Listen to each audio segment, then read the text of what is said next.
Wasn't as bad as I expected, but wasn't as good as I wanted. But hey, but to tell you the truth, this album is okay, except the album ending is one of the worst endings I have ever heard from a album pretty much ever. It's about 2 minutes of singing or struggle singing with about 14 minutes of him pretty much having an interview style and him talking about his utterly boring life.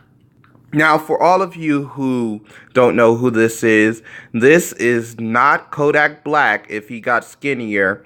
Nope, it's Nick Cannon.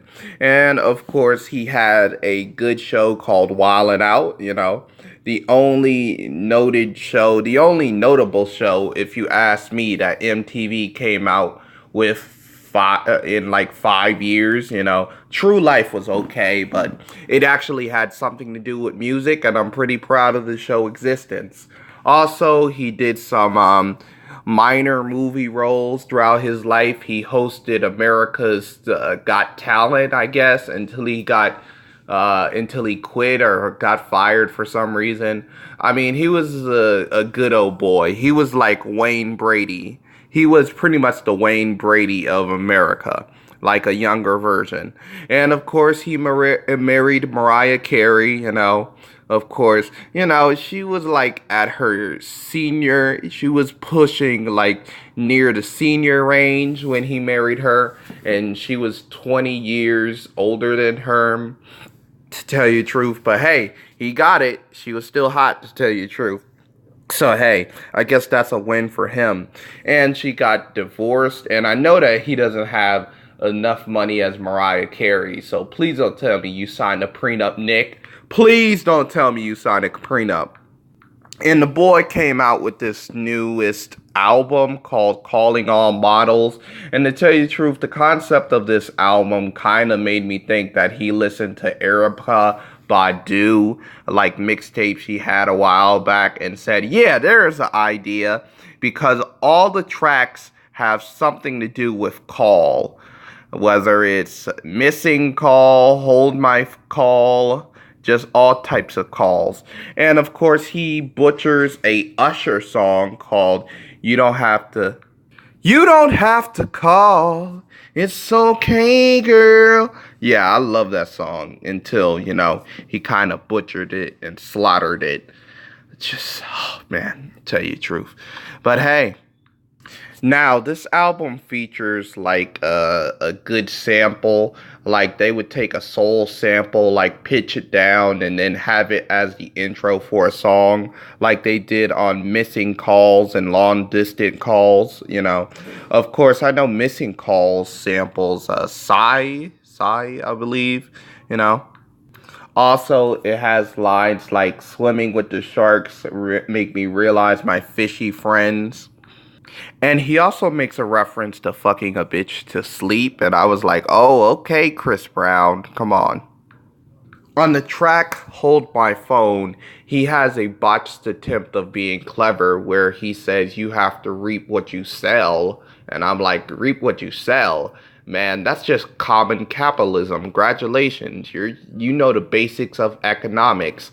I believe he was trying to make a pun on reap what you sow, but still it fell so flat. Like, no, it wasn't close. Cousins Call have this nice sample of Boys in the Hood. That one part where the guy who got his cousin banged, got his sister banged, and then of course he was a gang banger and got banged on the street, like really got beat up, and then he later on led to the shooting. Yeah, I really like that sample. But when it comes to the rest of the song, with lines like "I only fuck you over because you let me," I wasn't impressed. Waiting for your call, I'm very happy that it actually has like original vocals instead of some type of sample put into it, because it was nice. It was nice. Frozen Call, of course, is this little simpy little ballad that he does, which kind of reminds me of very, somewhat something that I think that a lot of SJWs and feminists would have been offended at if he was actually more famous and more relevant. But he says that women are controlled by their emotions. Well, listen to this simple shit. I have to say, look in the mirror, to tell you the truth. Motivational calls, of course, actually reference a Bible's verse. I think it was Philippians 4:13. I really thought that it was pretty nice. And I also thought that it was pretty cool that he made a reference to light-skinned chicks. And of course, he's not really big on skin tone. That was pretty cool. And then you have the track Last Call where he does a reference to Kanye and said he was on his Kanye shit. Yes, he was, because Kanye ended his album College Dropout with a song called Last Call, and it was over 10 minutes too.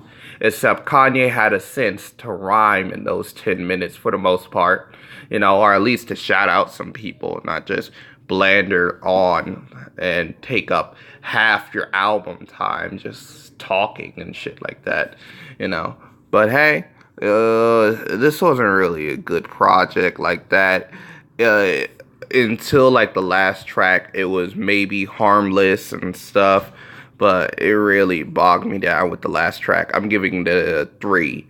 And also he's posted up on the cover like he's real. It kind of remind me of the Chirac movie. Like, come on, man. But hey, please like, subscribe, share this video, I guess. Support your man. And also check out the rap reviewers newest question and answer. I hear it's gonna be tight.